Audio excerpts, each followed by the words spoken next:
Moonstone takes place in the land of Tauber, a mythical isle of fantasy and fairy tale where humans, goblins, fairies, gnomes, giants, trolls, fauns, merfolk, and more all thrive under the golden sun and pearlescent moons. These days, Tauber is both turbulent but also relatively peaceful. There is little to no war, and most disagreements are seen as nothing more than squabbles or differences of opinion. However, when the moons shine bright on a clear night, the moonstones appear. Sprouting out of the ground like so many crystalline toadstools, moonstones are both mysterious and valuable. The wizards at the Tower of Grommel offer a fine sum of gold for any moonstones that are brought to them intact. The trouble, however, as soon as the light of the blazing sun touches them, moonstones will disappear as if nothing more than dust. Times have not always been this way, for moonstones, as precious as they may be, have never appeared in living memory.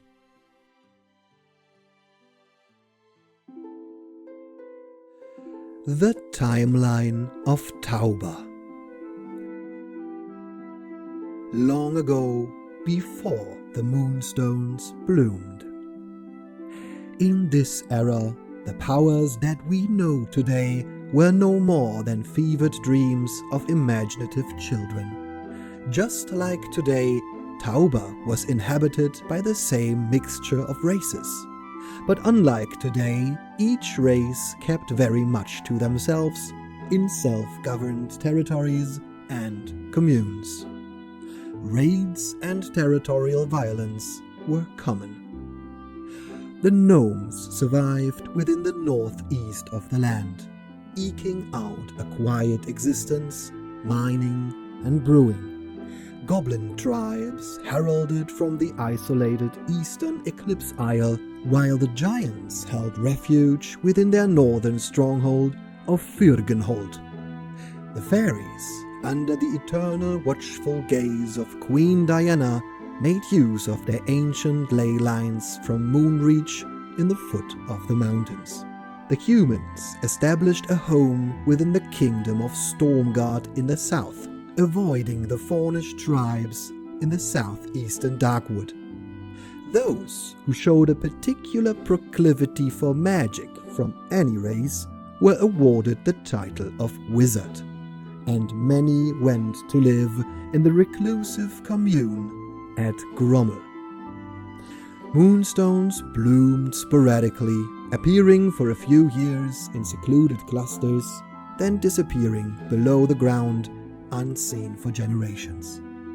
They were a beautiful curiosity that only a few people ever paid any attention to. Circa 600. The Gnome Accord. Having developed a taste for gnomish beer and baking, the goblin raids had grown incessant and bloodier. The gnomes had grown tired of living in fear. Several families united and toiled to establish trade routes with other gnomish families and townships across Tauber.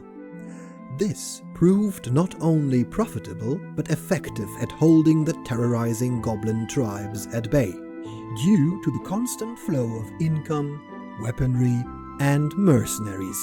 Soon envoys from all over Tauber began to mix amidst other races' towns and settlements, all following the examples set by those pioneering gnomes. Even the goblins curbed their raiding ways and turned to trade. 668. The Great Moonstone Bloom. One spring night, the moonstones bloomed for the first time for many lifetimes. A month later, the number of stones had swelled, and people came out of their homes to see the blue clusters in towns and farmland. After 2 more months, the bloom was the biggest in history, and the stones were so common, people all but ignored them. 683. The Southern Princes. As the many races of Tauber mixed and traded, not all was well within the southern kingdom of Stormgard. King Vortrek had always dreamt of unifying the peoples of Tauber and began to amass an army to make his dreams a reality. Rumors spread around the court of a new advisor poisoning the thoughts of the royal family. Eventually believing he had the strength to bring together all of Tauber under one banner, King Vortrek dispatched his 3 sons northwards to deal with the other races. The king's first son marched to the giant's stronghold of Fyrgenhold, leading an immeasurable army of human soldiers and artillery before proceeding to lay siege to the giant's keep. King Vortrek felt that strength was the only way to deal with the giants and other large denizens of Tauber. The second prince travelled on to the small gnomish city of Broadel. With strong offers of trade with Stormgard, this prince easily made allies of the gnomish population. The gnomes promised aid in both technology and strength. The youngest son, Prince Chernet, journeyed to the fairy city Moonreach, where he had been sent to deal with the fairy queen Diana. Instead, he offered his own soldiers in defense against his brothers, who he claimed would attack Moonreach out of jealousy of the power she wielded. Queen Diana succumbed to his charms and agreed to ally with him. Victory at Fyrgenhold. Many moons later, the second prince travelled to Fyrgenhold, accompanied by his army of human and gnome soldiers, to aid his brother in the siege against the giants. For days the battle raged until a single gnome mining crew tunneled within the confines of the giant's keep and deactivated its defenses from within. Without their mountainous stronghold, the giants surrendered to the princes and joined the ranks of the growing army of Stormgard. That night, the brother princes held a celebration of their victory, a feast to rival all feasts. However, it was nothing short of a ruse. Mid-feast, the dastardly second prince beheaded his elder brother in cold blood before declaring the army as his own, and that his next target would be the city of Moonreach. The Truce of Moonreach. The news of his brother's betrayal reached Chernet quickly, and the messenger was surprised by Chernet's cool reaction and knowing smile.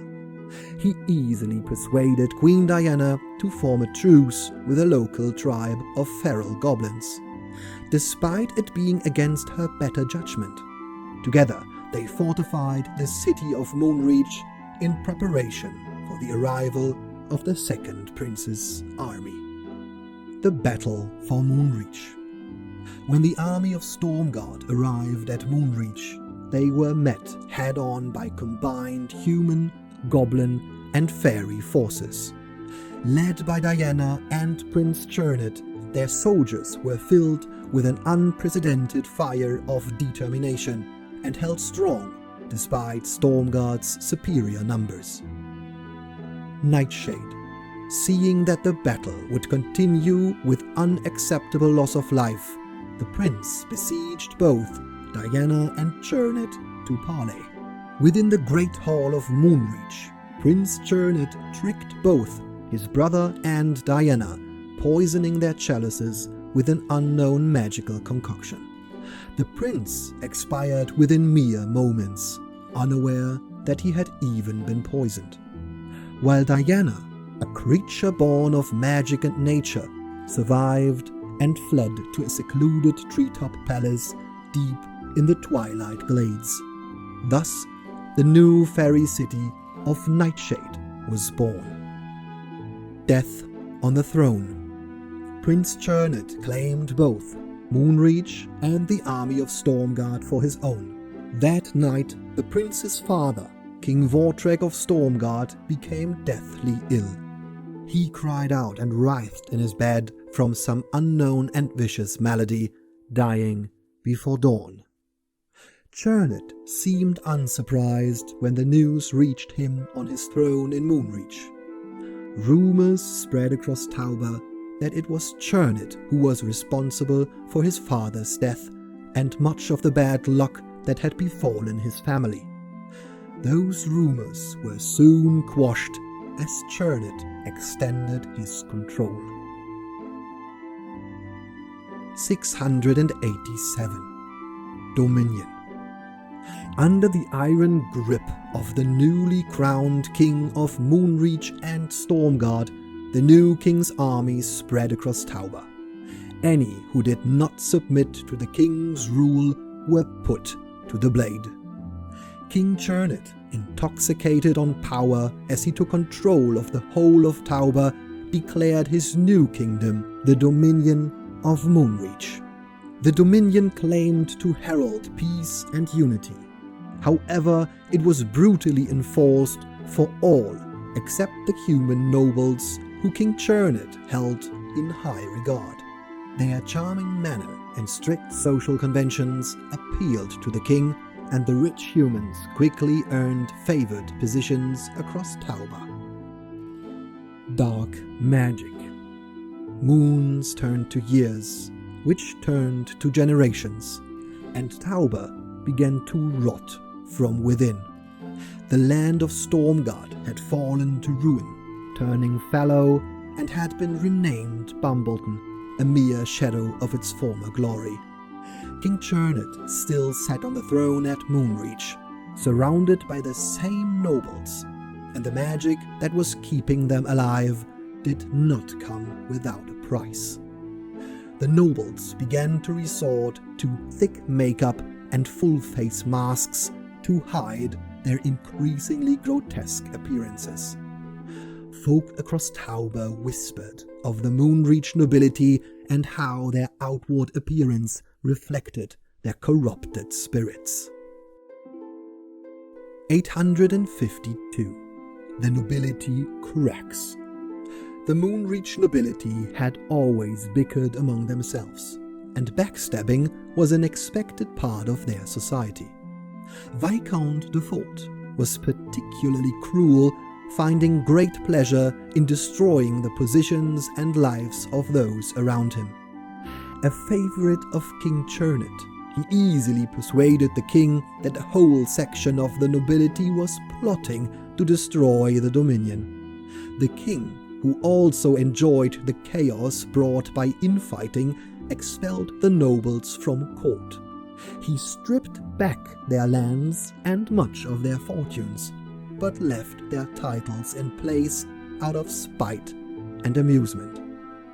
Among those expelled was the Viscount's own niece, Noravia de Fort, who became a leader of sorts to the deposed nobles.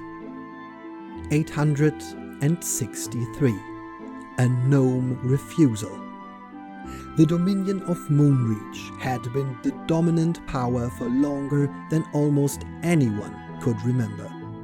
While every passing season, the foul Moonreach nobility had continued to extort and persecute the people of Tauber. Rumors of the king's cruelty whipped about the lands, making the people afraid.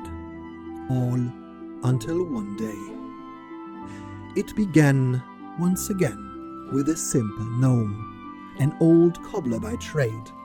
This cobbler, unable to pay the raising costs of stove tax, simply refused to pay the tithe.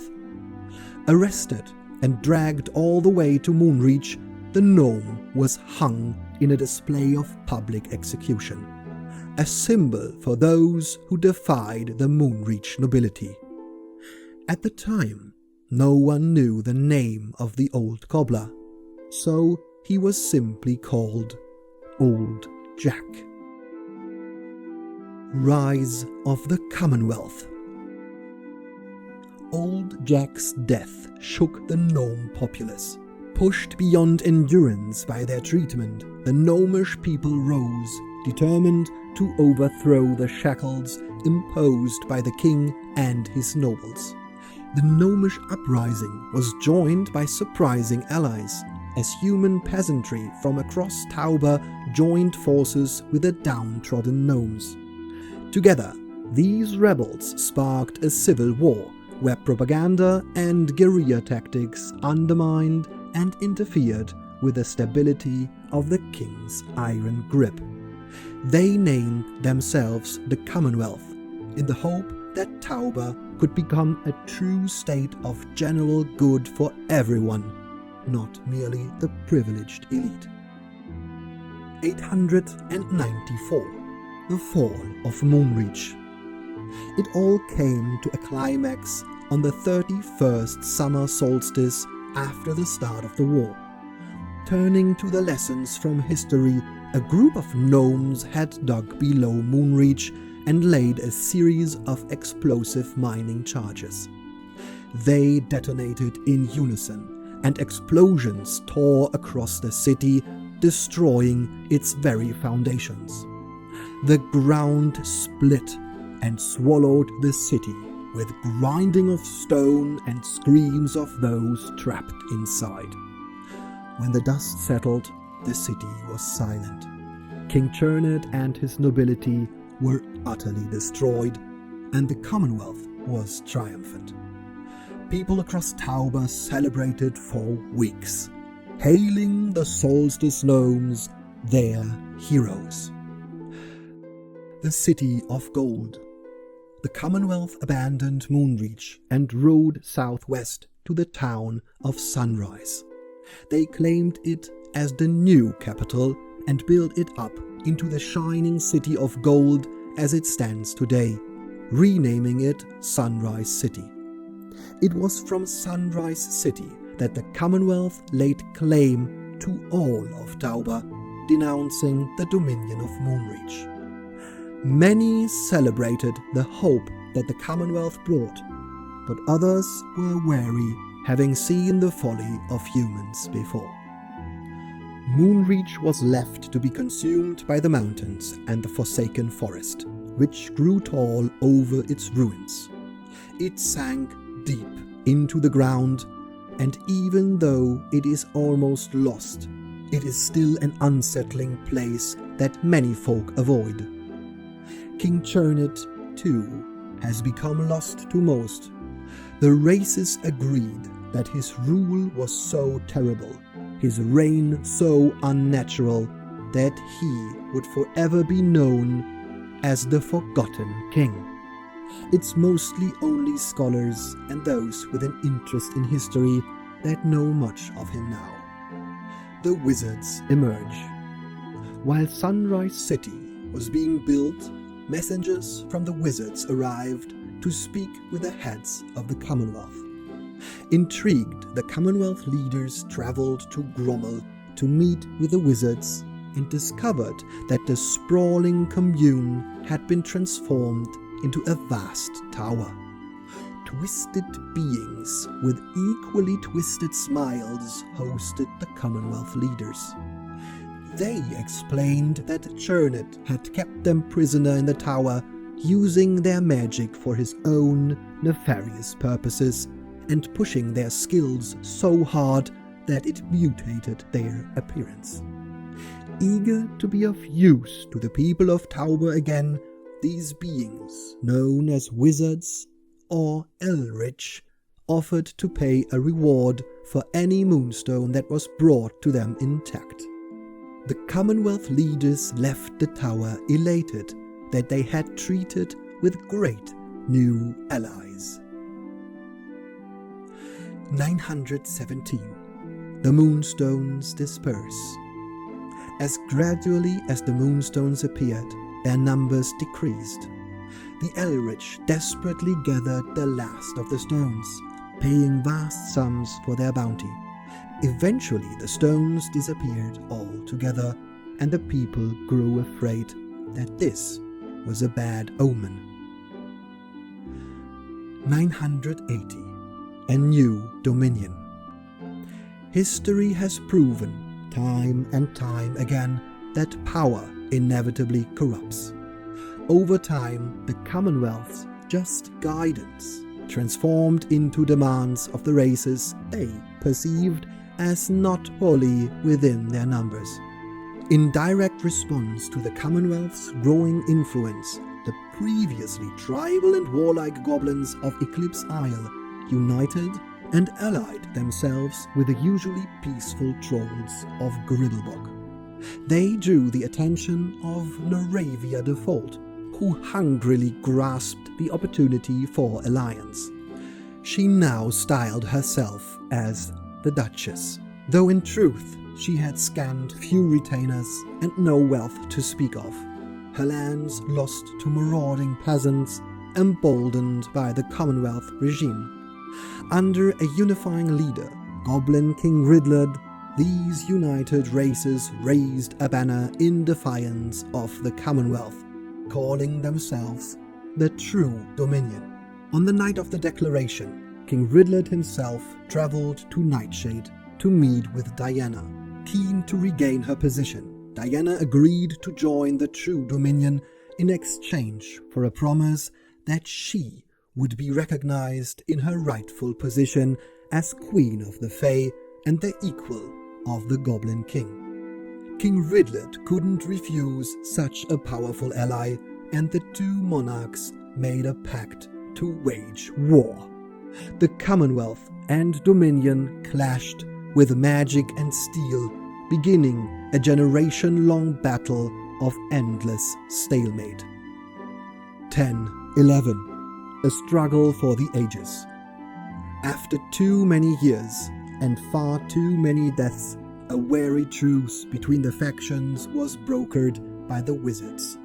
Queen Diana and the new Goblin King, King Stock, met with senior representatives from the Commonwealth under the light of the winter solstice moon, where they signed the Equinox Accords.